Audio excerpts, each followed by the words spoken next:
talk about the stage of the cervical cancer.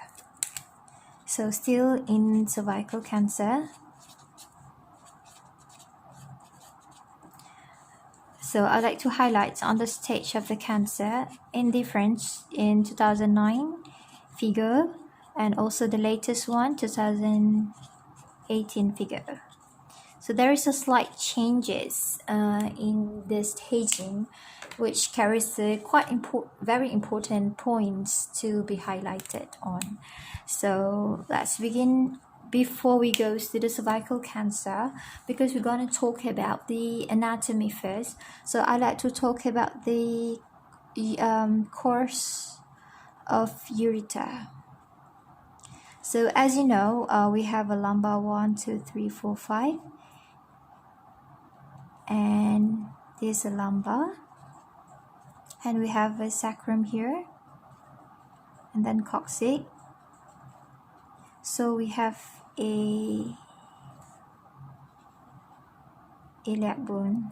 Okay, so now at the level of L5 is where the ureter origins come up from the renal pelvis, and at the level 5 it will goes medially and medial border from the psoas muscle downward, and it will also cross the genitofemoral nerve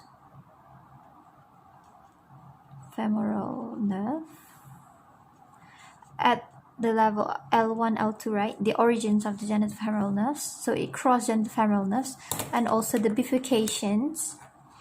So we have the aorta here, and then we have the common iliac, external and internal, and we have the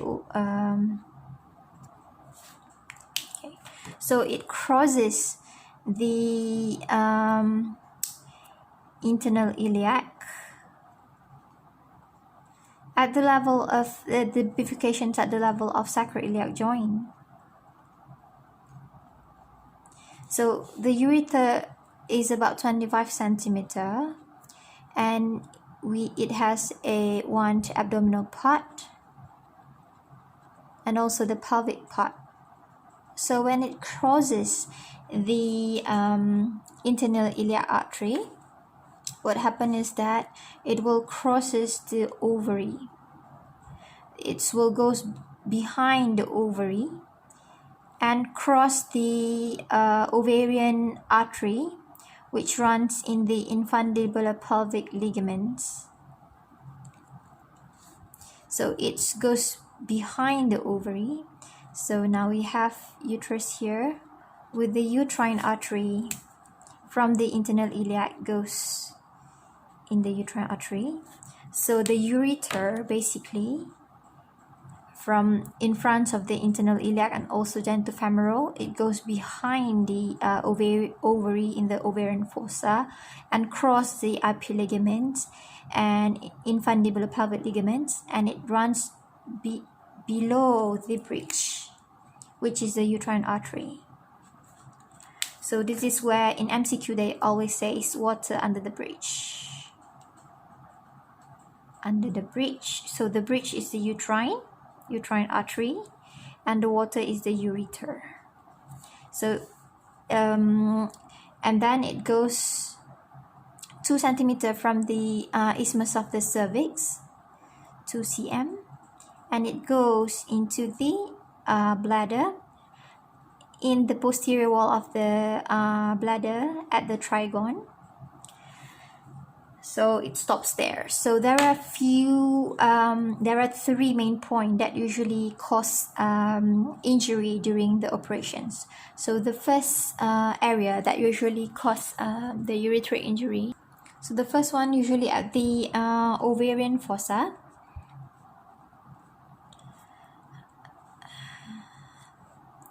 And then when there is an involvement of the ovarian mass, so that is why we have to be extra careful, especially when it's fixed in nature.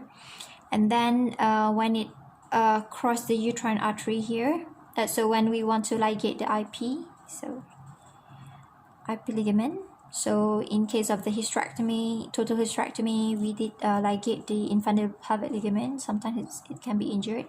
And then when we want to ligate the uterine artery level, uterine artery, yeah. And also at the bladder base, usually in the case of the, for example, wartime or more radical, extended radical hysterectomy. Okay, so as I've mentioned earlier, we have revised cervical staging in 2018 by Figos. So I like to go first with the latest staging. So we have to know the anatomy so that we can get the clear picture of where basically the staging of the cervical CA. So I'll sketch somewhere here. This is the uterus. This is the body of the uterus, and we have cervix here, and we have vagina. So this is the ureter that goes. Probably this is not schematically correct in terms of the ratios of the anatomy, but yeah. So basically in stage 1, we have 1A. This is 2018. So we have 1A1, 1A2, and 1A and 1B1, 1B2, and 1B3. And then we have 2A, 2A1, 2A2, and 2B. We don't have B1, B2 because B is the parametrium.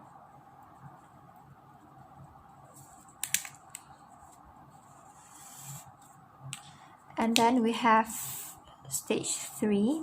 So we have A, B, C. Here we have C because we have C1 and C2. Also needs to be highlighted because it's a bit different here. And then we have 4 A and B. Okay, so basically this is the stage. So I'll color things so that you can see clearly how does the stage goes. So in stage 1, when it's only involved or macroscopically can be involved, is when it's only less than 3 millimeter of the CA.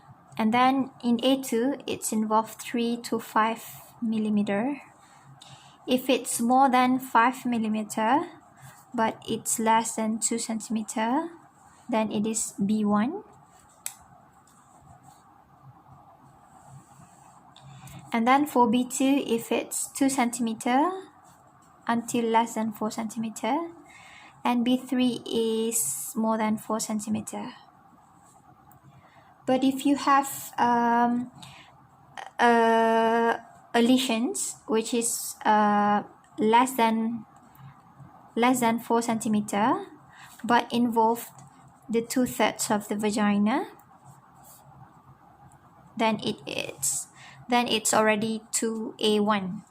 If it's more than 4 centimeter, and also involve the 2/3 of the vagina, but it does not involve the parametrium, then it is 2A2. The moment it's involved the parametrium, so it is already 2B. Stage 3A is when you have the 1/3 of the lower vagina involvement, so the cells become much lower vagina. And then when the patient started to have hydronephrosis because of the compressions on the ureter, hydronephrosis, it's already B, 3B.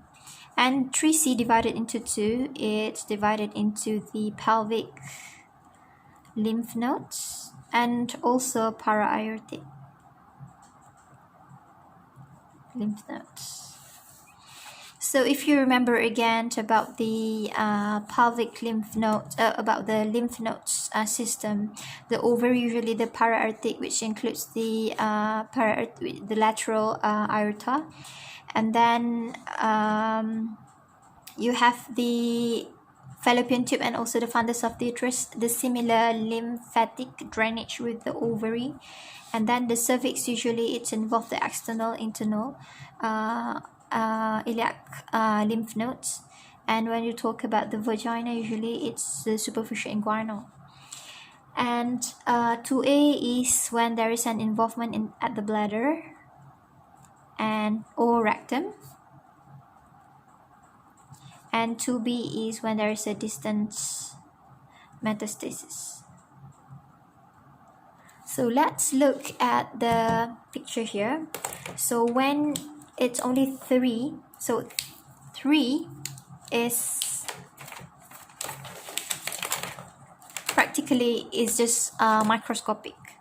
So 3 is here. A1, A2, 3, 5. And then if you have something can be visualized, which is less than 2 centimeter, it's B1 here. So B1, A1.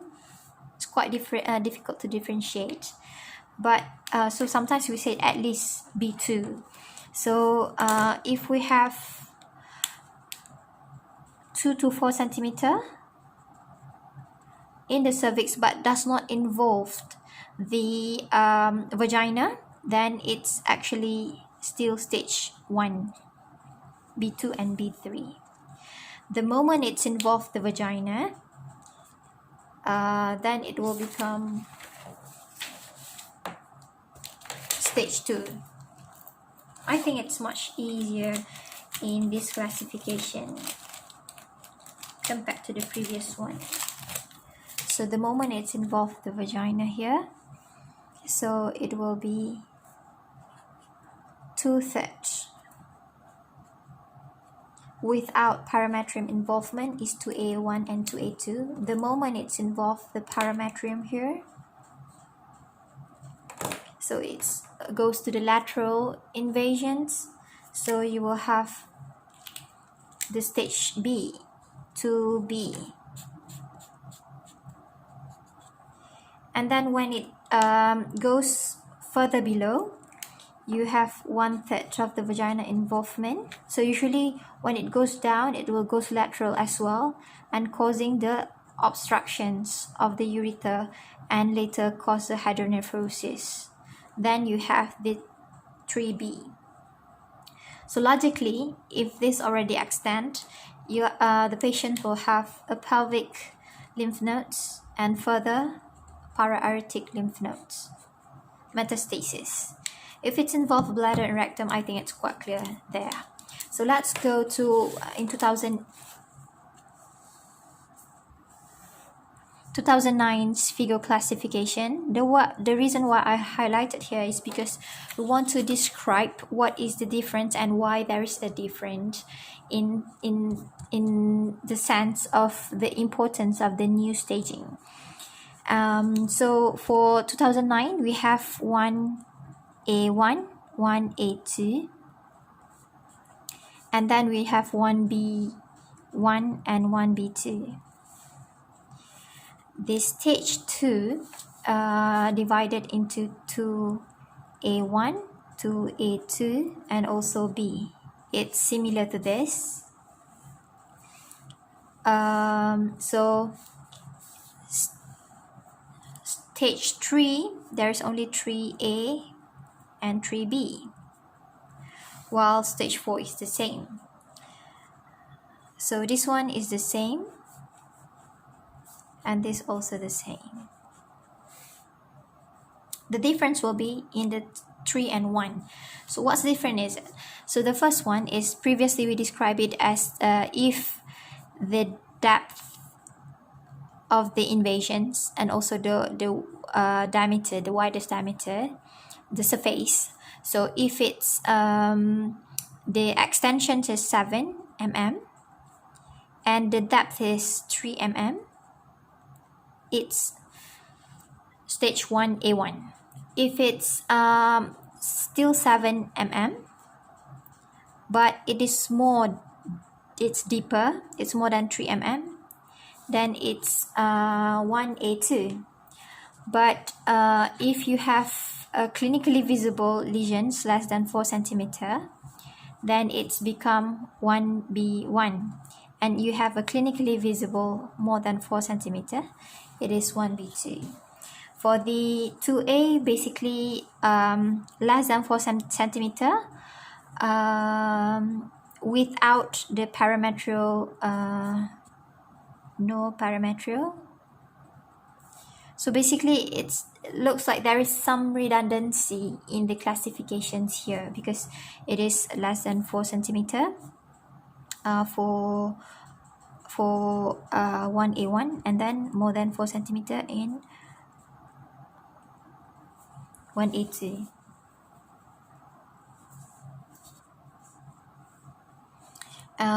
Okay, for stage 3, basically the tumor involved the lower 1/3 of the vagina without the pelvic wall extension, and 3B is when there is a hydronephrosis.